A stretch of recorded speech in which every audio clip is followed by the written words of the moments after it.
Hello, and welcome to another edition of Cheers PA Beer Talk. I am your host, Mike Lintal, where we sit down and talk to interesting and exciting stories from around Pennsylvania's breweries. And today we've got a hidden gem, in my opinion. In Lewistown, there's a brewery by the name of Shy Bear, and we are joined by its co-owner, Jason Ufema. Jason, thank you so much for being a part of this. I love your brewery. I can't wait to get into just the ambiance and the aesthetic and just everything is just such a great experience. But we always start off with the same question for everyone. What is the beer that really got you interested in craft beer and made you either wanted to open a brewery or, made you decide, I want to drink something a little bit better? Is there a beer there for you? Well, first of all, thanks for having me, Mike. I really appreciate the shout out. That's a really long story because there are a lot of different beers along the way that kind of created the journey for me. But honestly, it was, starting with, I think, macro beers when you are just starting to taste them and then realizing that there was a whole lot more out there. But I probably would say that the, Yuengling Lager, obviously to a point was a push into something different. But what really opened my eyes, I think, and most people would say, is Sierra Nevada Pale Ale was that hop explosion that had never really touched my palate before, and that really kind of woke me up to what is out there.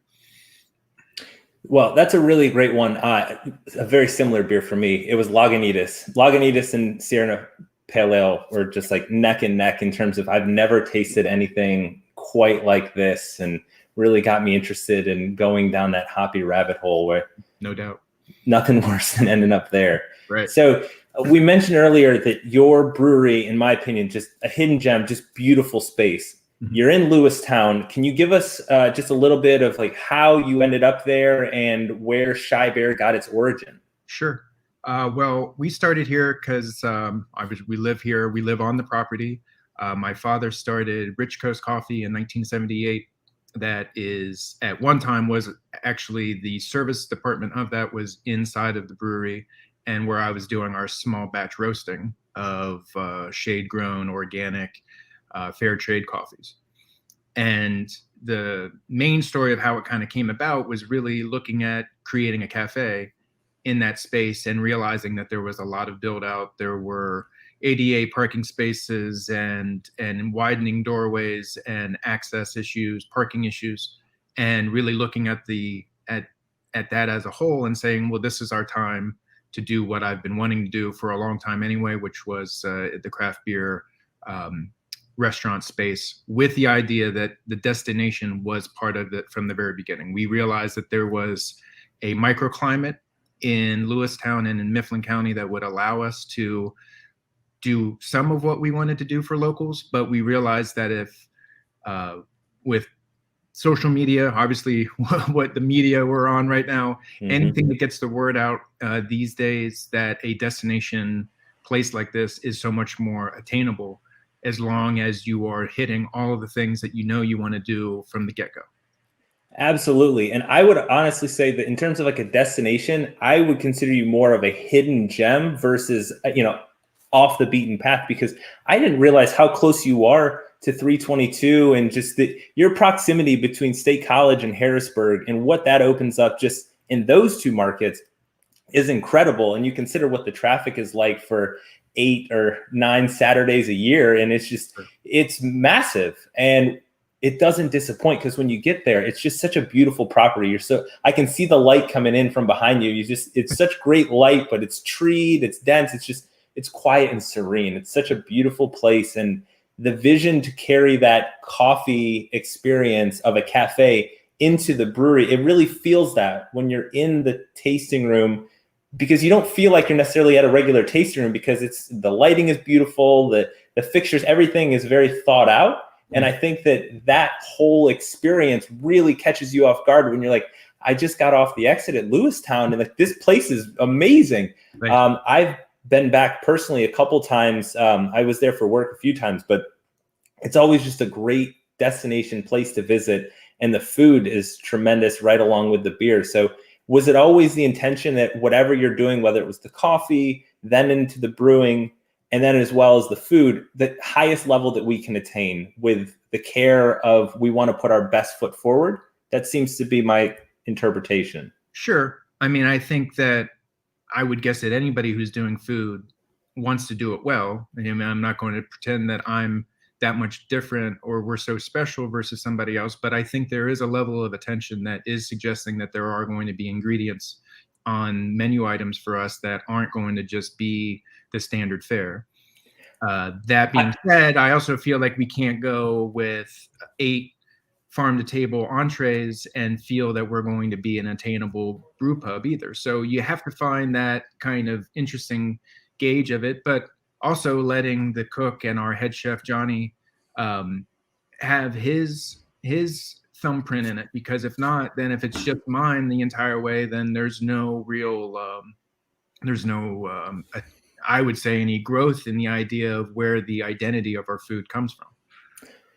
Yeah, and I would disagree with one point in that, I mean, the Aloha Tower was, I mean, that's sensational. And that's not the only time I've seen you do something that's just like, I've never seen this level of thought and preparation go into a dish at a brewery. So in terms of, yeah, everyone wants to do food, but you're not throwing hot dogs and corn dogs out there. Like there's some serious, but even the, like the burgers and the things that you're doing that are more approachable or more familiar, I would say, are still done at such a quality that's exceptionally rare in operating a brewery. So I guess that's where I was coming from with that. But yeah, everyone wants to have food, but you guys clearly, I mean, just it's gorgeous in there, and the food is as nice to look at as it is to eat. So, well, sometimes when it comes to burgers and things of that nature, you just basically do as little to it as possible, as long as you start with a very good base meat as we use for that burger. So sometimes I see people trying to put either too many spices or try to do too many things with it. But I think that, you know, our burger is our #1 seller because it kind of hits on all the bases that people want. But I do agree, there are a lot of places where you can go wrong with a burger, and I think overall that we're very happy with the way that our burger has evolved over the years.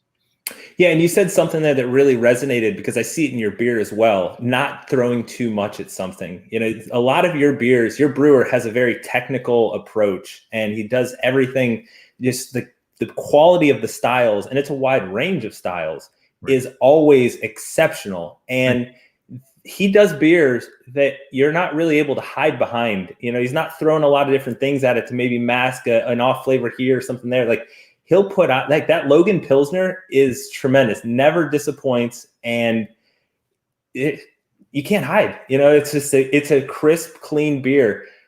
Where did you find him, and how grateful are you for his brewing palate?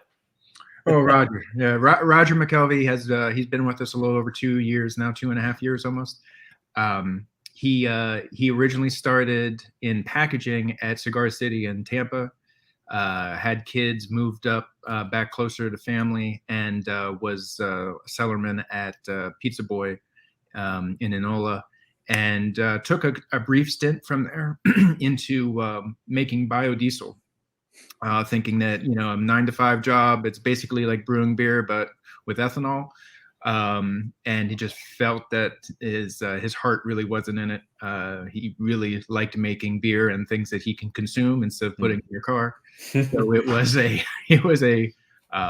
a happy incident that we got him back into the brewing world, and very fortunate. And actually, really funny side story was that the only reason why I ever came across him was that John Stemler at Free Will Brewing was hiring for an assistant brewer at the time, and I knew that he would be getting a ton of applicants. And I was friendly with him, and I asked John, I said, hey, is it possible if somebody who came in like a close second that you would share that resume with me? And he said, yeah, this guy we would hire right on the spot, except that the guy that we hired just had, you know, a lot more experience directly in what we were looking for. But otherwise, he would have been our direct choice. And he actually lives pretty close to you. So wow, it was another instance of how this industry is so intertwined with good people, and also that sharing that information was, in his mind, bettering the beer culture in Pennsylvania, not competition. So kudos to him, and thankful that we found Roger. But yeah, the beers that he makes are there's obviously styles that are full of whimsy and fun, and you can hide behind some of those. Sure. But these lagers that we make, part of this, the water quality we have in Lewistown is phenomenal, and you talk to any brewer and they'll tell you, if you don't start with the best water for a lager, it's tough to back it up. But our water and the process that we have, it is clearly made us, I think, a forerunner in craft lagers.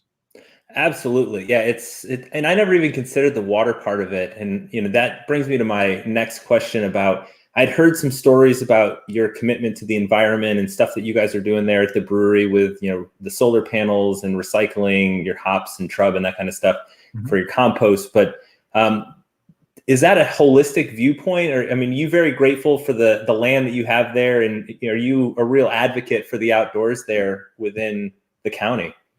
Yeah, it obviously, I'd be lying if I said there isn't an economic benefit to it, but but when you look at the whole aspect of what anybody does in business, I think everyone needs to look at their stewardship of what they leave behind when creating a business. And some of it is economic, some of it is esteem, whatever it is that you're going into business for. For me, it was, it just feels like it was the right environment for the amount of solar that we produce, for the amount of things that we recycle. People actually are amazed. Between our two businesses, we have a very small 5-yard dumpster that between Rich Coast and Shy Bear, and that people are amazed that's only the amount of garbage that we produce on top of our house being here.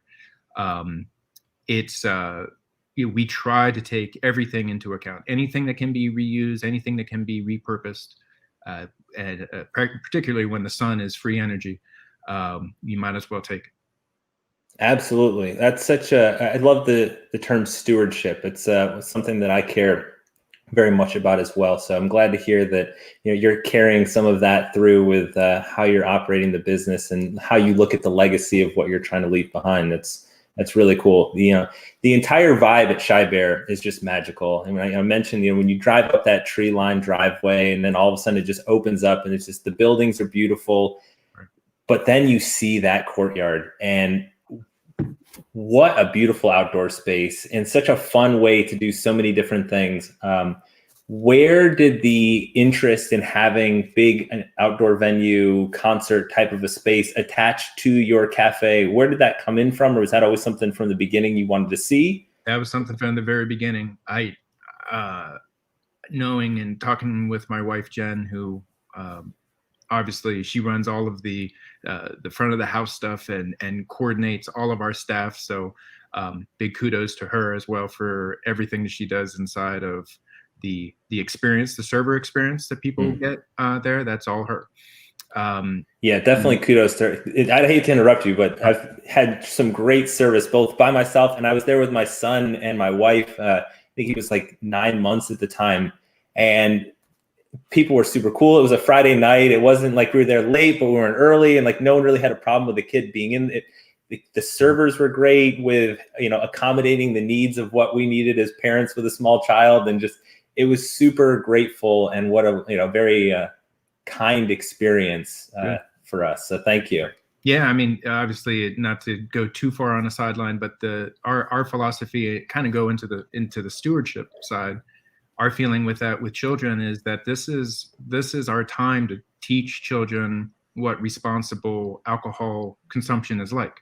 That there's obviously a very hot button issue right now in taking your kids to breweries and what kind of, but it's not like a saloon, a type of Wild West where there's going to be a gunslinger at noon. But there's a stigma about alcohol and about any decisions that we make. But that's that's a whole other argument for another day. But our philosophy: children, dogs, anything that brings you joy should be part of your experience at Shy Bear. But to your original question on the live music side, that was always part of our intention. Obviously, hindsight being 2020, we would have changed a lot of things about the layout had we known that the outdoor space would be so popular.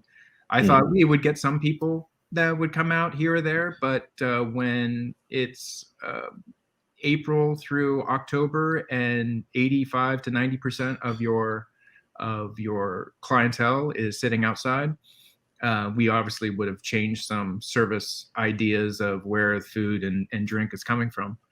That being said, it's kind of nice because you don't really have that as a distraction. You're really just kind of focusing on the music and the ambiance and the trees and breeze coming through the valley. I think that personally, that's what I enjoyed the most about it, was that you didn't feel like there was all that overwhelming.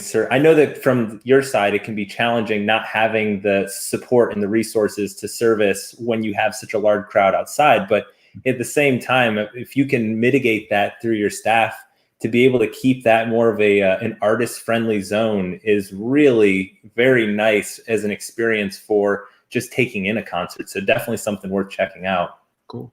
Yeah, I appreciate that. Absolutely. Yeah. I just, you go into your brew house is exceptionally clean. This is a side tangent, but just like your whole back of the house and everything, every time I've been there for a keg delivery or something, when I was with Big Hill, everything was just such in great shape and nice.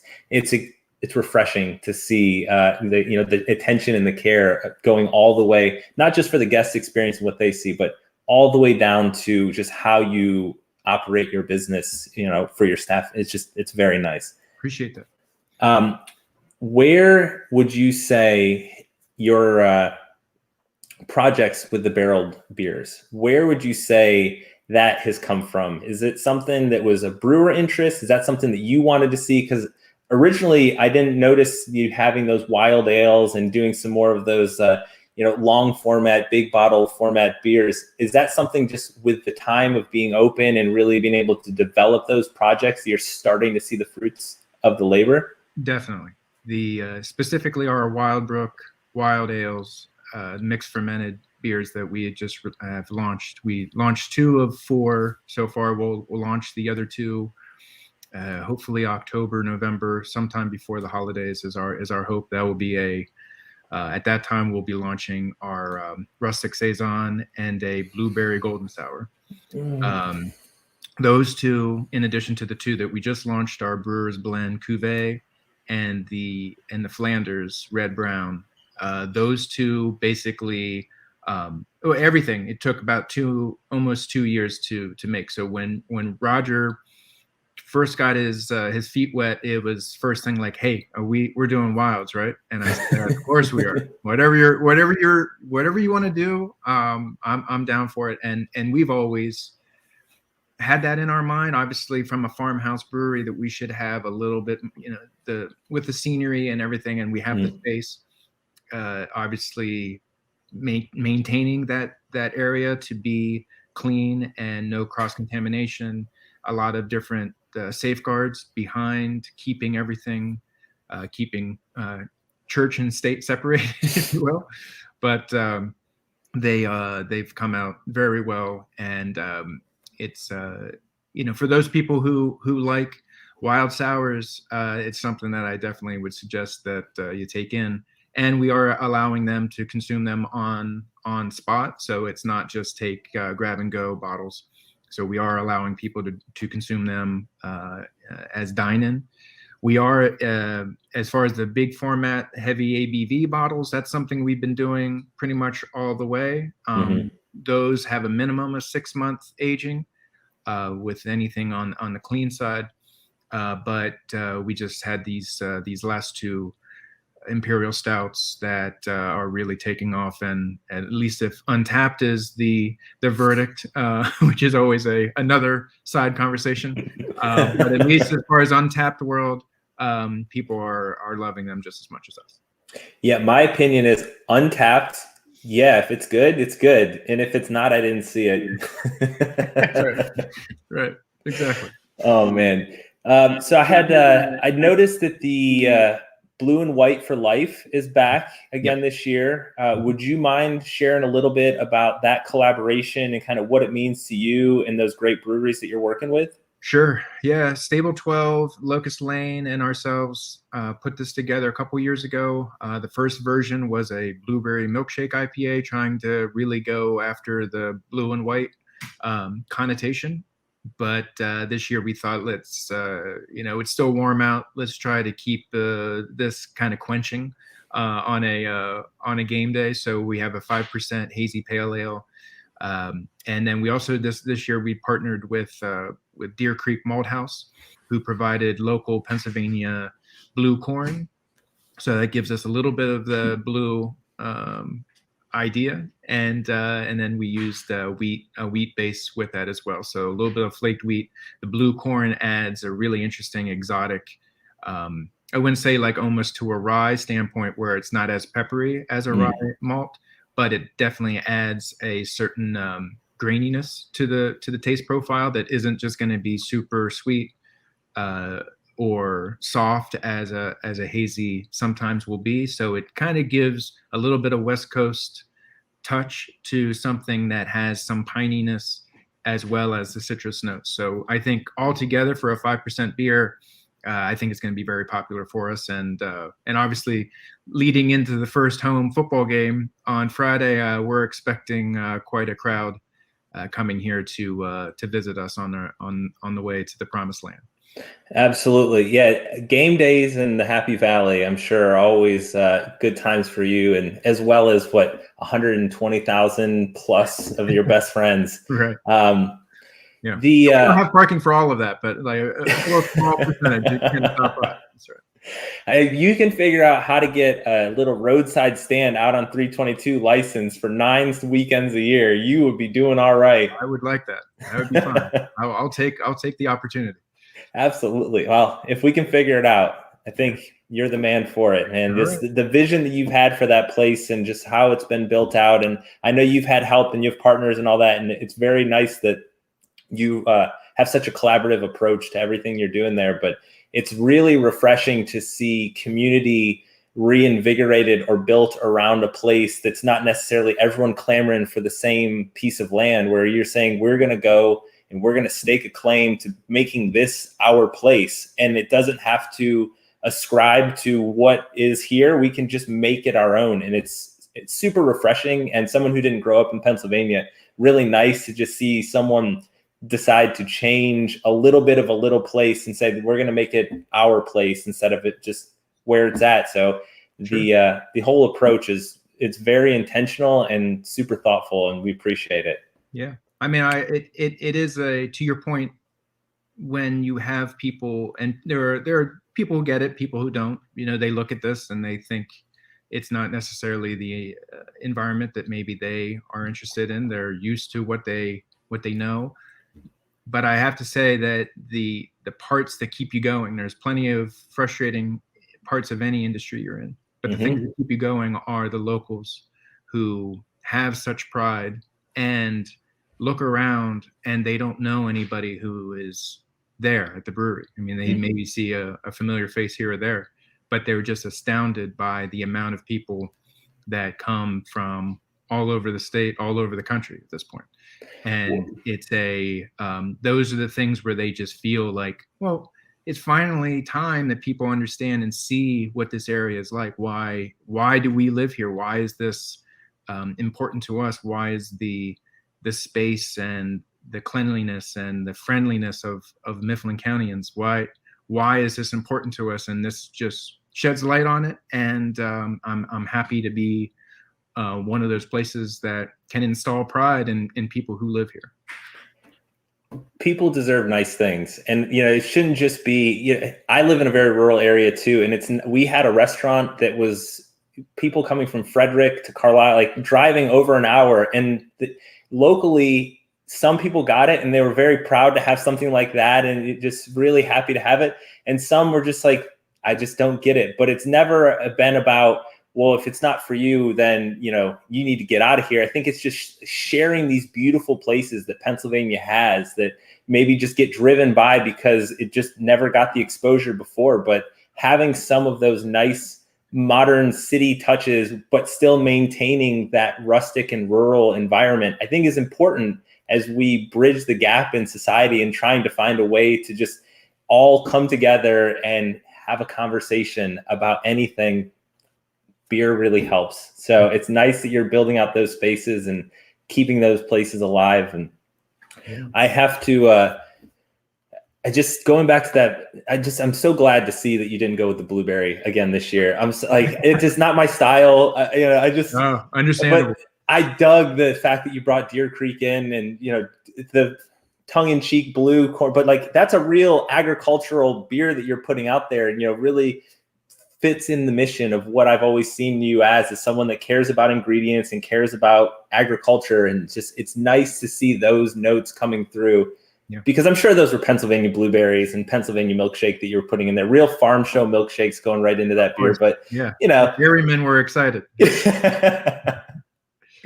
Oh, Jason, I do appreciate all your time, man. Is there anything that you would like to share, or any places people can check you out, social media or otherwise, that you want to promote? Yeah, shybearbrewing.com is our website where you can find everything that's going on here.